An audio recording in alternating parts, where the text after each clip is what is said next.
Right now টলিগঞ্জের আলোচিত একজন তারকা হলেন ঋতাবারী চক্রবর্তী। মোরওভার এই তারকা তার কেরিয়ারে বেশ কিছু চলচ্চিত্রে অভিনয় করেছেন।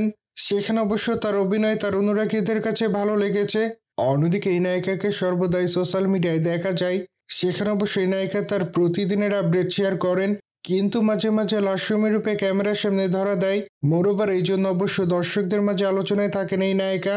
ঠিক এই জন্য অবশ্য বর্তমানে এই নায়িকা তার ইনস্টাগ্রাম হ্যান্ডেলে বেশ কিছু ছবি আপলোড করেছেন। সেখানে অবশ্য তাকে বোল্ড পোশাকে লাস্যমী রূপে দেখা যায়। মূলত খোলামেলা চুল, হালকা মেকআপে তাকে দেখতে অনেকটা সুন্দরী লাগে। ঠিক এই জন্য অবশ্য তার রূপের প্রতি ঘায়াল হয় তার অনুরাগীরা। যদিও তার প্রকাশ করা ছবির কমেন্ট বক্সে অনেকে তাকে সুন্দরী বলে দাবি করেন। মোরওভার অনেকে আবার তাকে বিউটি কুইন লিখেছে, সেই সাথে অনেকে আবার অ্যামেজিং লিখেছে। কিন্তু আবার অনেকে তাকে হট বলে দাবি করেন, সেই সাথে অনেকে আবার তাকে আগুনের ইমোজি দিয়েছে। মোরওভার অনেকে আবার তাকে মাই লাভ বলে দাবি করেন, কিন্তু আবার অনেকে অসাধারণ লিখেছে।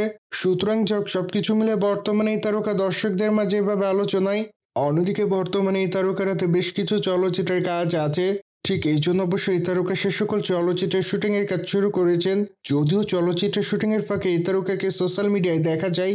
সেখানে অবশ্যই এই তারকা তার প্রতিদিনের আপডেট শেয়ার করেন। মোরওভার নন্দিনী ওয়েব সিরিজে এই তারকাকে সর্বশেষ অভিনয় করতে দেখা যায়। সেখানে অবশ্য তার অভিনয় তার অনুরাগীদের কাছে ভালো লেগেছে। এই জন্য অবশ্য তিনি তার চরিত্রটির জন্য আলোচনায়, কিন্তু সেখানে অবশ্য তাকে অন্তঃসত্ত্বা মায়ের চরিত্র অভিনয় করতে দেখা যায়। সুতরাং যাক, জেনে তো নিলেন। নতুন বছরের শুরুতে খোলামেলা পোশাকে আলোচনায় ঋতাবারী। মোরওভার এই বিষয়টি নিয়ে কোনো মতামত থাকলে কমেন্ট বক্সে জানাতে ভুলবেন না। সেই সাথে চ্যানেলটিকে সাবস্ক্রাইব করে আমাদের সাথেই থাকুন আপকামিং আপডেট জানার জন্য।